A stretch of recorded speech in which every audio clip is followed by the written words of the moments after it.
Mahindra first choice multi brand car service workshop Jaitapkar automobiles.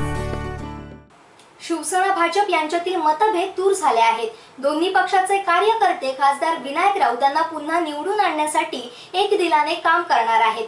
भाजपात कुठलीही गटबाजी नाही। काही कार्यकर्त्यांचे गैरसमज झाले असते तेही दूर होतील। दोन्ही पक्षाचे कार्यकर्ते प्रचारात सहभागी होतील असा विश्वास भाजपचे युवा नेते संदेश पारकर यांनी वैभववाडीत पत्रकार परिषदेत व्यक्त केला।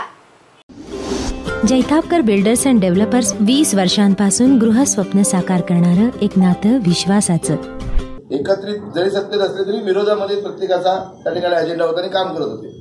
त्यामुळे त्याच्यानंतर आता महाराष्ट्राच्या स्तरावर युती झाली, देशाच्या स्तरावर युती झाली। नरेंद्र मोदी असतील, अमित शहा असतील, माननीय मुख्यमंत्री असतील आणि आमच्या जिल्ह्यातले सगळे नेते मंडळी प्रमोद जटार, रवी चव्हाण, प्रसाद लाड, आम्ही सगळे हे सगळ्यांनी मिळून त्या ठिकाणी आता निर्णय असा घेतलेला आहे की कुठल्या परिस्थितीमध्ये जर पंतप्रधान मोदींना परत एकदा देशाच्या पंतप्रधानपदी बसवायचं असेल तर आपण सगळे एकत्र आल्याशिवाय, युती झाल्याशिवाय पर्याय नाही आणि मतांचं विभाजन झालं तर त्याचा फायदा विरोधी पक्षाला होईल आणि म्हणून त्या ठिकाणी हा निर्णय आपण घेतलेला आहे आणि सगळे आम्ही एक संघपणे काम करत आहोत। आता हे सगळं करत असताना गेल्या 2-3 वर्षामध्ये आम्ही एकामेकाच्या विरोधात संघटनेला काम करत असताना थोडेसे गैरसमज असतील त्या कार्यकर्त्यांना बोलून घेतलं जाईल, त्यांचे गैरसमज असतील ते दूर केले जातील आणि एक संघपणे मी तुम्हाला सांगितलं 30 तारीखला जसं अतुलजींनी सांगितलं, प्रमोदनी सांगितलं, सभापतींनी सांगितलं की आम्ही हजारोंच्या संख्येनं उद्या फॉर्म भरण्यासाठी जातोय। शिवसेना भाजपचे कार्यकर्ते प्रत्येकाकडे त्या ठिकाणी तालुका वाईज नियोजन दिलेलं आहे, शहर वाईज नियोजन दिलेलं आहे। आम्ही त्यानिमित्ताने सगळे आम्ही एकत्र आलेलो आणि आमचा एकच ध्यास आहे की विनायक राऊतांना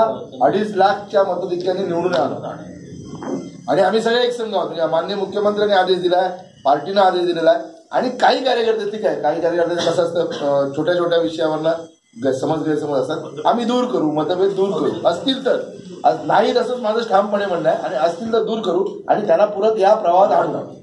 नाही, भाजप एक संघ आहे। कुठलीही मिटिंगची तुमच्यापर्यंत पोहोचली ती कुठलीही मिटिंग अधिकृत नाही। मिटिंग ज्या आहेत, ज्या नेत्यांच्या नेतृत्वाखाली चालू आहेत त्या मिटिंग भारतीय जनता पार्टी किंवा ज्या पद्धतीनं शिवसेनेचे इथे निरीक्षक आहेत, काही पदाधिकारी, प्रमोद राव आहे, आम्ही सगळे एकत्रितपणे अशाच पद्धतीनं तालुक्यामध्ये कार्यरत आहोत।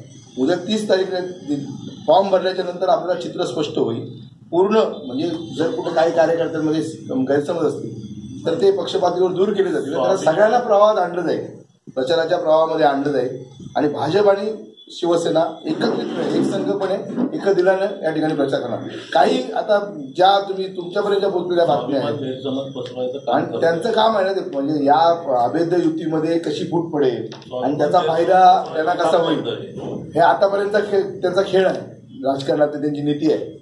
पण यावेळी ते आम्ही यशस्वी होऊ देणार नाही। आम्ही सगळे एक संघ आहोत। विनायक राऊत मागच्या वेळी 1.5 लाख मताधिक्याने आले होते, यावेळी ते 2.5 लाखाच्या मताधिक्याने या मतदारसंघात निवडून येते।